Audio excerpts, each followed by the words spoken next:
back to another episode of Explore HVAC and Home Services, the podcast where we deep dive into strategies, tools, and insights that help home service business owners run more efficiently and, most importantly, more profitable companies. I'm Pam Mashburn, and today's episode is all about systems, leadership, and growth.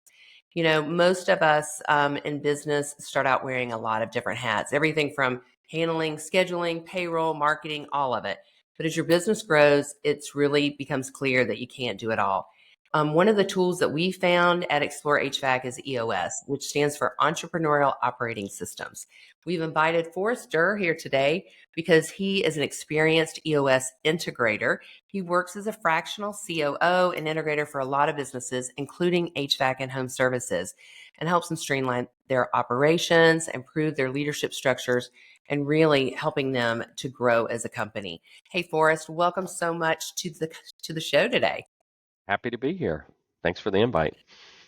Yeah. So tell us a little bit about how you got involved in EOS, and because you used to have a full-time kind of job with a company and now you're doing this. Tell us how you got there. Yeah, I've worked with a company and we hired an implementer and implemented EOS several years back. Then I left and went to a landscaping company, which was totally different from the telecom industry that I had started in, and did that for about a year and a half, and then recently decided to go out on the fractional side, which was, nerdy as it is, was on my personal 5-year plan to do that.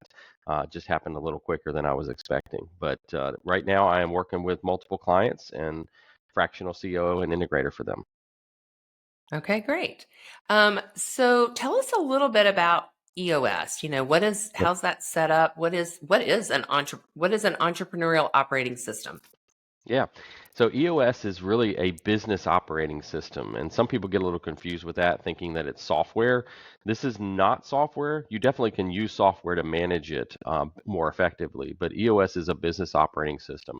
How you have your meetings, how you define your core values, how do you define your business plan, how do you define your 10-year plan, your 3-year plan. It's really all the rules around structuring a more efficient business and making sure it's operating effectively and consistently. Yeah. So here at Explore Media, we actually use EOS. We've been doing it for about 10 years, and it took us from a business that was less than 300,000 to 4 million.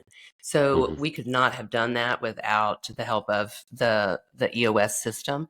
But it is different. I see myself as a visionary. I was kind of visionary and integrator, which means that I was running the company and also coming up with all these big ideas.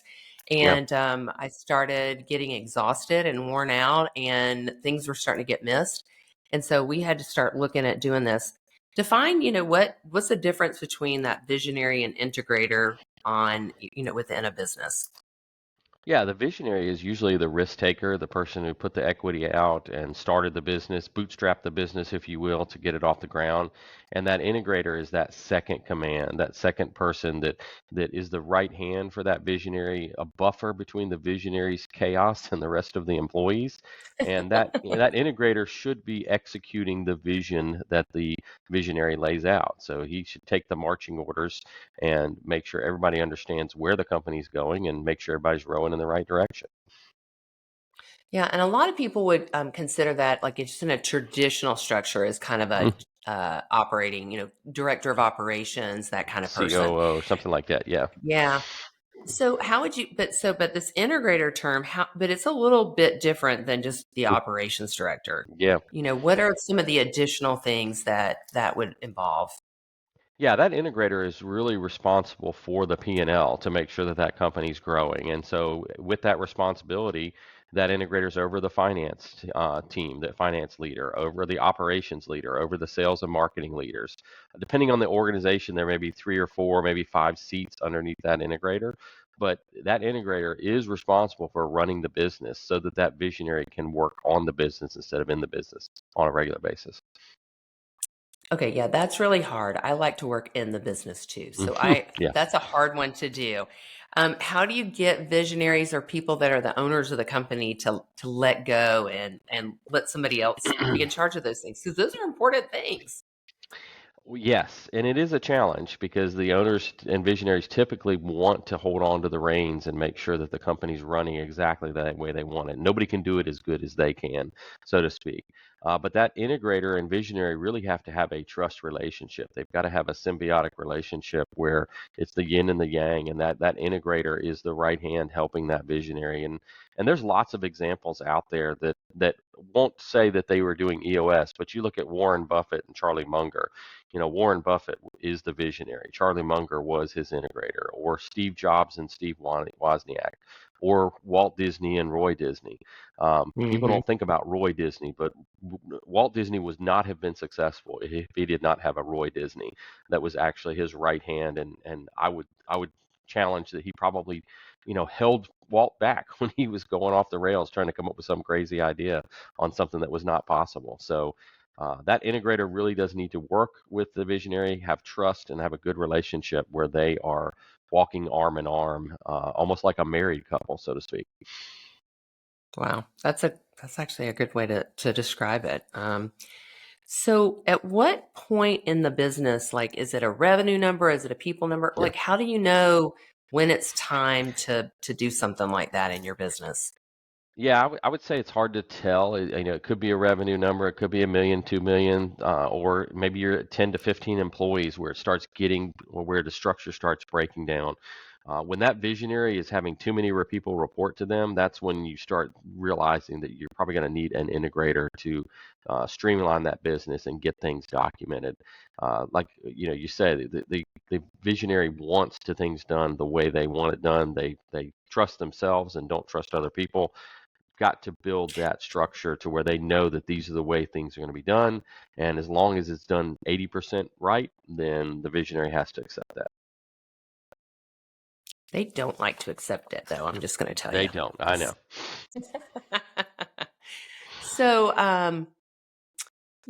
one of the things that we talked about before the show is this two-page business plan Hmm. model that Yep. you guys have with EOS. Talk a little bit Yes. about that. Yeah, it's called a VTO, Vision Traction Organizer. And Yeah. when I work with businesses, one of the things first thing I ask is, what's your business plan? What's your 5-year plan? What's your 10-year plan? And they'll tell me they've got a business plan, and I'll ask, where is it? Oh, it's 150 pages. It's on SharePoint somewhere. When was the last time you looked at it? Oh, a couple years ago. That VTO is a living, breathing document that should be addressed and looked at regularly, weekly, if not quarterly, so that everybody understands where the company is going. And that VTO includes the core values of the company, which are very important to make sure that you're hiring and firing people that align with your culture. A core focus, purpose, cause, passion. Uh, uh, Talking about numbers, the 10-year plan, the 3-year plan, the 1-year plan, the 90-day plan. And then your target market, your marketing strategy, who are your ideal clients, who are you wanting to sell to, and what are you selling them? I find so many times in businesses that, especially businesses that have 15, 20, 30 employees, that the sales team uses one language, the marketing team uses a different language, ops uses a different language. They're talking about the Hmm. same products and solutions, but they're not Right. using the same words. And so if you can get that all documented on that VTO, then it's a matter of just referring back to it and saying, this is what we decided we are going to do. This is what we decided we were going to call it. Here's who we're going to sell to. If there's a disagreement, this is the plan we all agreed to. So, Forrest, one of the core tenets of EOS is having the right people in the right seats. How Mhm. do you help home service business owners identify and develop leaders within their team? Yes, that's a challenge. You got to make sure that you're not only just promoting the person who's been there the longest, and that's one of the things that I've seen is seniority promotions. And you've got Hmm. a guy, he's loyal, he's a good worker, and you promote him because he's a good worker. But that's one of the best ways to destroy a good worker is if you put somebody in management and they're not management material. So you really got to look hard at these individuals and determine, are they a good coach? Are they a good leader? When they're out on jobs, are they doing an effective job leading as a foreman, as a crew leader, or are they just a good worker? And I think that's the biggest challenge is making sure that you're identifying the right people that are leaders. And they may not be the best HVAC technician. They may be a really good solid HVAC technician, but they're really good at delegating tasks. you send them out on a project with, 5 guys, and they're able to get all those guys marching in the right direction and doing a quality work. From experience, the best salesperson can be the worst sales manager. And so you really got to Yes. make sure that Yeah. those leaders are going to be a leader, not just a good worker. Yeah. I heard a couple of good things. One, a good leader has people that will follow them. Hmm. And then the other I heard just recently, and I think it's pretty good, is a good leader and a good manager is someone that can train others. Yes. And, whether it's in the specifics of the job, but also to develop them as a Right. person and in their career. And not everybody is a good trainer, Right. you know. They're not. They're not. Um, no. So, what are some tips that you have around how to use EOS to streamline your operations and kind of improve your profitability? Is it like doing processes? Is it Mm. evaluating people? Give us some of your thoughts on that. Yeah, processes is definitely a big part of that. You've got to make sure those core processes are defined and followed and simplified. But one of the big things that I've seen is that a lot of HVAC companies and other clients that I've been working with don't really have KPIs or key performance indicators, numbers that they're watching on a regular basis. And what I've encouraged them to do is think about what makes a good week. So if you've got a technician and you want to know what was a good week last week, was it how many service tickets were processed? Was it the rating that he got from customers? Was it how many hours of overtime were used versus regular time? There's all these different metrics that would help you understand whether it's a good week or not, and that's important to know what those numbers are, because I've seen lots of organizations, not just in the HVAC field, but lots of organizations that just don't track overtime, or unbillable time is a huge one. Making sure that the windshield time or slash unbillable time is not overreaching more than 10% of the total time. So watching key measurables is huge to make sure that the profitability is going to stay on track. Yeah, I think we use. I think it talks about in EOS using the scorecard, and we use a Hmm. scorecard, and we've worked with a lot of our clients that are in a growth mode to figure Yeah. out what good scorecard numbers are. Yeah. One thing that we started doing in the marketing area, especially with like Google Leads, is we Hmm. started not just tracking how many leads were you getting, but how many were you booking. And when we Hmm. started doing that, and we have one company and they were booking like 80%, which is a great number, 80% of their HVAC leads, but their plumbing arm of the business was only booking like 30%. And we said, hey, you're not booking enough on the plumbing. And they looked into it and they said, oh. And so since they weren't watching that, they were wasting some money, but also they Yeah. were losing a lot of jobs. So as Yeah. soon as we identified that week, and they got their numbers up, but it created the issue that they were able to solve. But before that, they weren't measuring it, so they didn't realize that was an issue. So Yeah. really And that's understanding those KPIs is important. It's important, and it's also important to know that those KPIs are going to change. Like you just said, you could be looking at the overall booking ratio, and that's 80%. But then if you look at the booking ratio of HVAC versus plumbing, you realize you got a problem in plumbing. So that scorecard metric will change. Yeah. And one of the things that we found in our own business is that we might have something on the scorecard, but then once we've got our process and spec where we don't have to worry about that so much, then we can turn our attention to something else Yep. that's more important. So that helps Correct. us with that improvement process too, which I love. But the best thing that I do love about the scorecard is that everybody has a number, that Hmm. everybody Yeah. is in charge of some number that's supposed to move us forward and move that Yep. needle. And I love that. And that's not always easy to figure out what that number is. That is very true, because a lot of times people are creating scorecard metrics that are lagging indicators. They're results, not the activity that needs to happen to get to the results. So it's not necessarily how many deals did you close, it's how many deals did you book. If you know your closing ratio is 50%, you need to book double the amount of deals. So it's important. It's a hard thing. I tell everybody in the different groups that I work in, you're gonna suck at your scorecard. It's gonna hurt. It's gonna be painful. You got to get started, but you will get better over time. I think the other hard thing about setting up KPIs in a scorecard is that it is sometimes it's a lot of work to get those numbers. Hmm. And I think some of the challenges, how do you make it so that it doesn't take me an hour to gather all the information every week? How Yep. do I set up a system that records that? That's a challenge for a lot of folks. But the easier it is to find that number, the easier it is to make changes to it. So, um, Absolutely. when you've got, so I think we talked about this, but um, you know, we talked about like when people start getting into EOS, but where do you find that it starts breaking down? Like that's where there's a certain threshold, and sometimes it's revenue, sometimes it's people. But Mhm. when does somebody know this isn't working anymore? I need to do something different with my structure and maybe looking at EOS. How does Yeah. somebody? What are the signs of that? One of the signs that I've seen is people not really understanding what their role is. And so there's role confusion and you've got overlap between Mm, people. So I've got one organization I'm working with, and we noticed that there was a problem with a customer expectation. Come to find out that the initial thought was, let's go hire somebody. Let's go replace, add a person because we're obviously not filling this need. But I challenged them to dig deeper and go into the business and figure out what the issue was. Well, who was supposed to be doing that? Well, this other person was supposed to be doing it. Well, why aren't they doing it? Well, they're doing somebody else's job. Well, why is that person not doing their job?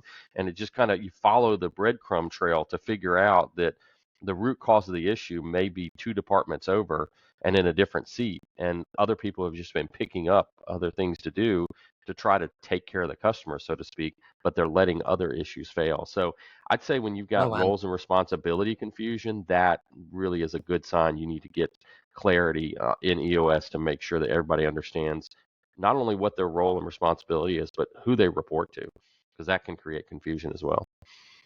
wow. That's a good one, and sometimes that hits a little close to home. So, but yeah, that is, and I think it's natural that that happens with a growing organization, because I heard somebody say Hmm. you're either understaffed or overstaffed, and if you're a little Right, understaffed because you grew a little faster than you wanted, not a bad problem. right, But then you right. start like going, well, so and so's overloaded. I'm going to take a part of their job and put it over here. Then I'm going to move it Yep, over to this person, and it's just you're just passing the hat. And then somebody said, but I thought they were doing it, or I asked right. her to do it. Yep. And so you're right, that role confusion when you're growing is a real thing. It's a real thing. Well, and um you end up with people in a seat that was manageable before, and now it's not. So I've got a client that has right. that situation. The company has grown so fast that that seat was very doable 2 months ago. Now that seat is not possible with one person, and you've got to split those roles up. So having that accountability chart and looking at that on a regular basis will help you avoid those problems, or at least solve them quickly. So what's the difference between an org chart and an accountability chart? Great question.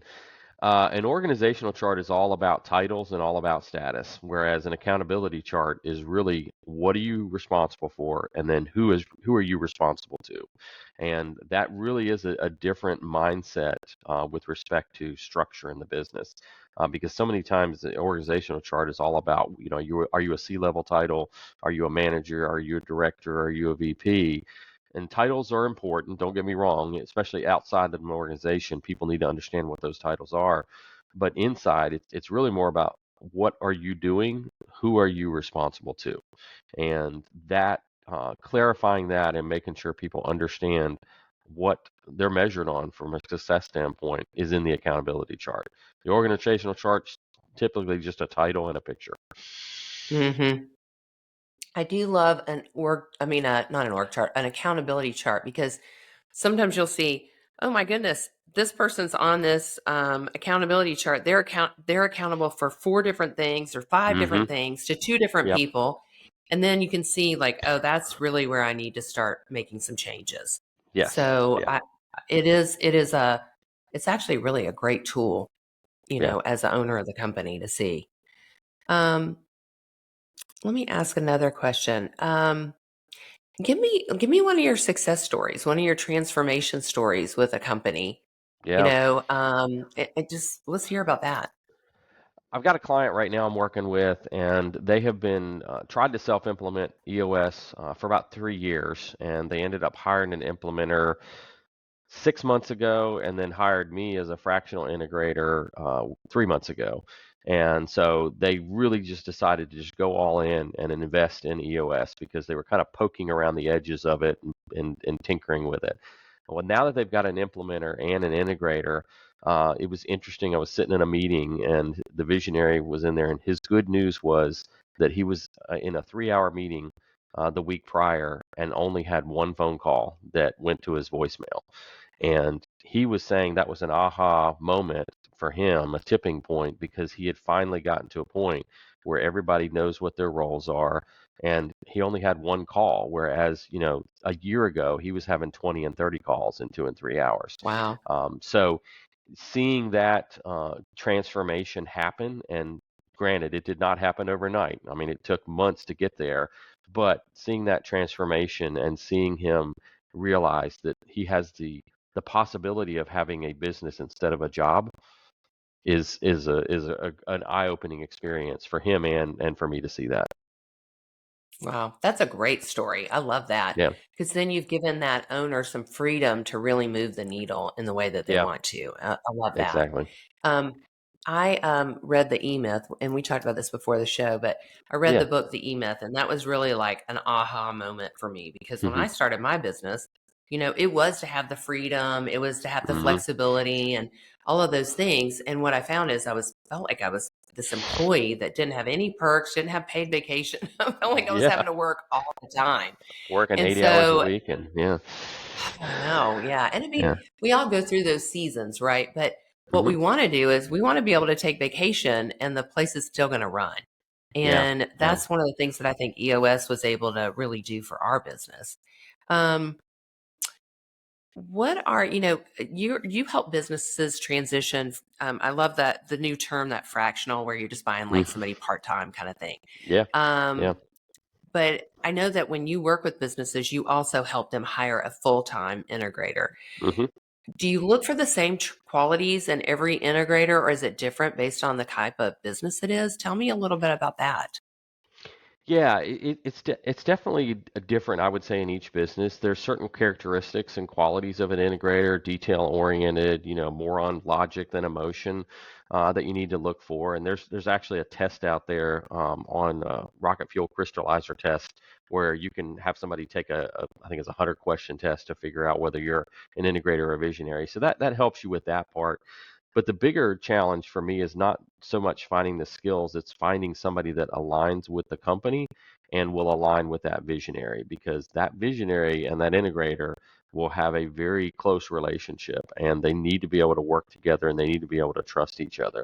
I would say that what I work hard on is making sure that we're finding one. I need to understand what that visionary is like and work with them in that fractional capacity to kind of see what their nuances are and how they approach things and how they, request information, etc. And then try to find somebody that would be a good fit to mesh with that person.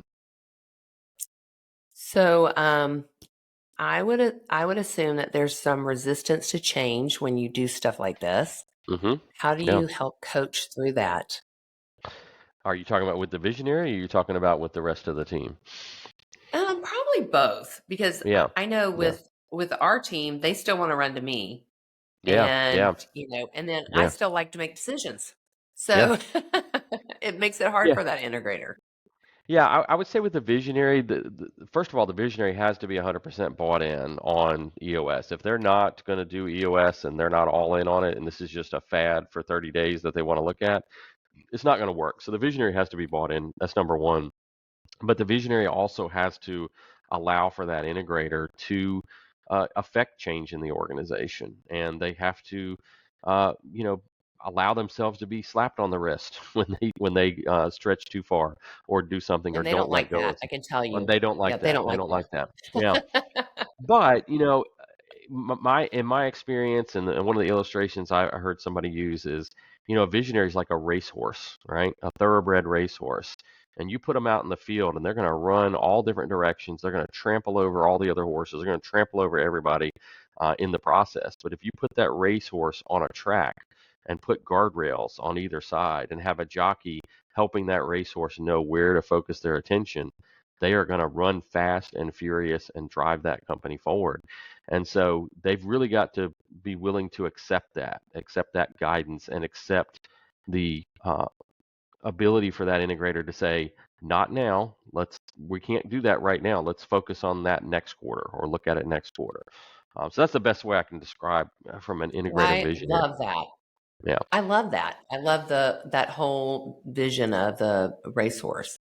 Yeah. I think you had said something too earlier about, I think the visionary likes to move the goalposts, right? Yes. Yes. Um, Yeah, you got to keep the I visionary love from that. moving the goalposts, because if you've set expectations, set rocks, set quarterly objectives, and then the visionary comes in with a shiny object and says, "Oh my gosh, we got to do this now.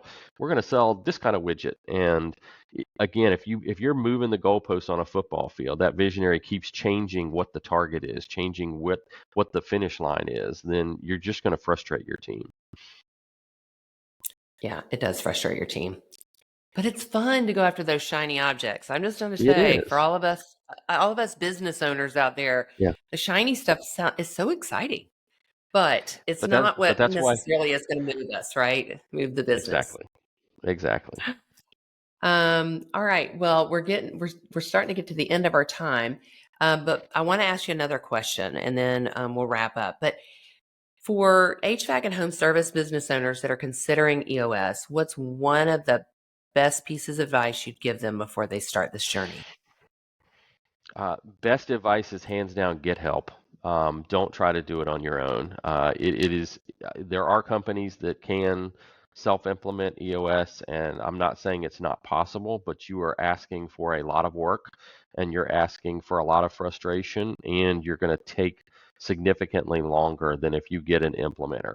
And I really think the secret sauce from what I've seen in these businesses and over the last several years is getting that implementer to help guide the overall process quarterly and annually, and then having a fractional integrator inside the business driving it through the departments and getting the rest of the team on track and making sure that everything is moving in the right direction. An implementer struggles because they're checking in every quarter, maybe once a month, and they just don't see the things that an integrator is going to see. The integrator, that fractional integrator, being inside the business, listening in the hallway, listening to conversations and meetings, he or she is going to pick up on things and find areas that need to be addressed to keep that vision moving forward. Amen. I think that's great advice.